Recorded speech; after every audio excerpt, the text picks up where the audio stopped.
კვლავ საქართველოში გადმოვინაცვლოთ. საქართველოს საპატრიარქოს ეგიდით დღეს არაერთი მზრუნველობას მოკლებულ ბავშვთა თავშესაფარი არსებობს.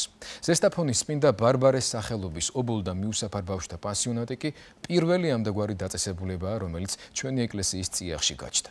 ამ პანსიონატის თუნდაც ერთხელ მონახულების შემდეგ ალბათ არანაირი დამატებითი არგუმენტი აღარ იქნება საჭირო იმისთვის, რომ მის წინამძღვარს მამა გრიგოლს საზოგადოებამ ჩვენი დროების ზნეობრივი გმირის სტატუსი დაუშურებლად მიანიჭოს.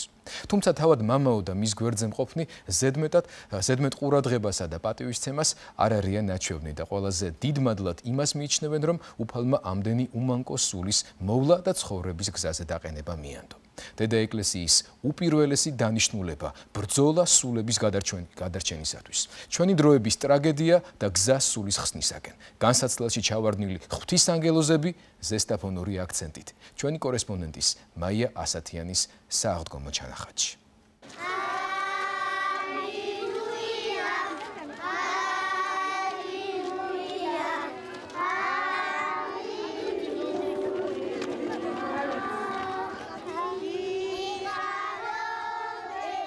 გზა სახლიდან ტაძრამდე რამდენიმე მეტრია. ქუჩიდან სახლამდე მთელი ცხოვრება. სახლს აქ ამ შენობას ეძახიან. ამ კედლებს მიღმა სხვა სახლი უბრალოდ არავის არ აქვს. აქანა დედა მომიყვანა. ასე მოკრა ქალაქში წაგიყვანო და აქანა მომიყვანა. დედაცემაც მომიყვანა აქა. დედა დაიცი. ბებიამ თქვა რომ ეს ბავშვი ეთენაჩი წავიყვანოთ და მე დედაჩემაც მომიყვანა. წამომიყვანა აქა. Abi, pekhiram ki.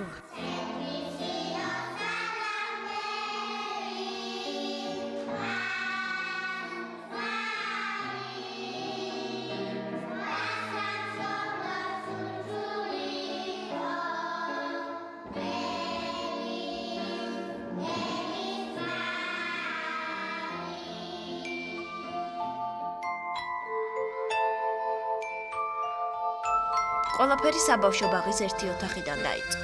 ზესტაფონის წმინდა გიორგის სახელობის ეკლესიაში მრევლმა ამბავი მიიტანა, რომ ქალაქში 7 მცირეწლოვანი შვილი დედამ მიატყოვა. მამა გალოთდა. ბავშვებს დღეების მანძილზე ქუჩაში ეძინათ. ეკლესიის წინამძღვარი მაშინ ქალაქში მოხეტიალე ანდრეაძეებს მთელ ზესტაფონში ეძებდა. 7 წლის წინ 7 გავროშის საბავშვო ბაღის ერთ ოთახში შესახლებით წმინდა ბარბარეს სახელობის ობოლ ბავშვთა პანსიონატის ისტორია იწყება. გავროშები მამა გრიგოლთან უკვე თავისი ფეხით მიდიან. დათა მთელი საქართველოდან.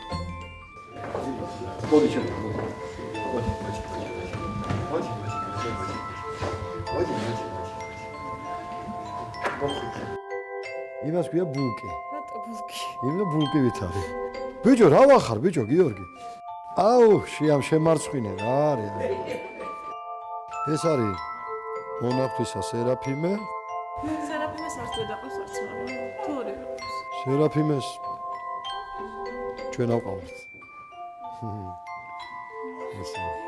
ეს ბავშვი მიუსვეს თერჯოლის გამგებლის მოადგილეს. დილას 6 საათზე გააღვიზა ტირილმა, გამოვიდა ბავშვი არის 2-3 წლის მის. მოიყვანა ჩვენთან. გვარი არ ვიცი, სახელი არ ვიცი, დავარქვი მოსე. რატო? ნაპოვნია მოსე.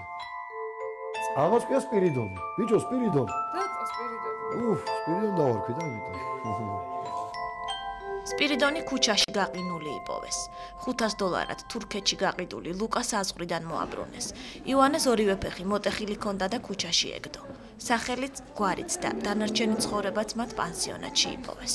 ადრინდელი ხელისუფლება მასზე აზრუნავდნენ, ჩვენ გავაგებინეთ, ბევრჯერ გავაგებინეთ. სამწუხაროდ ასეულობით ბავშვი გადის საზღვარგარეთ ყოველ თვეში.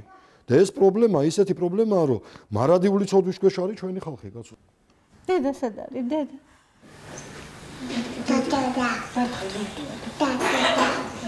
დედა აქაც პირველი წარმოთქმული სიტყვაა. ლაპარაკს აქაც ამ სიტყვით იწყებენ. თუმცა დედას იშვიათად ელოდებიან. დედა იცის მარტო, მე მეძახის დედას.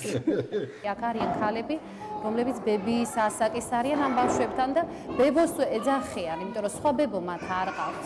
შეიძლება წელიწადში ერთხელ მოვიდეს, შეიძლება არ მოვიდეს, შეიძლება ზოგს თვეში ერთხელ მოაკითხოს ვინმე.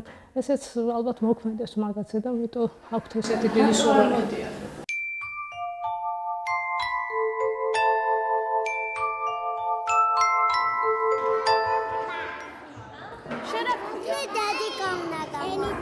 ვინ უნდა გამოხვიდე? დედიკა. ეს მე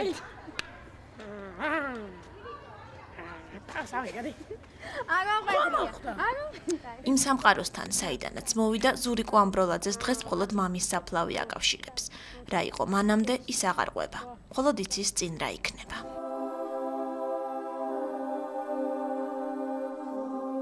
სასულიერო გზას მინდა რომ გავყო. რატო?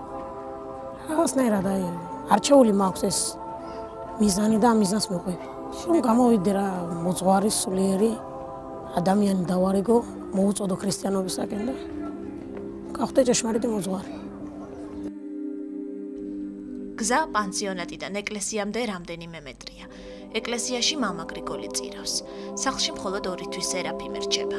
სპირიდონიც, ლუკაც, იოანეც და ყველა ვისაც სიარული შეუძლია ახლას ტიქარებს იცვამენ და სალოცავად მიდიან.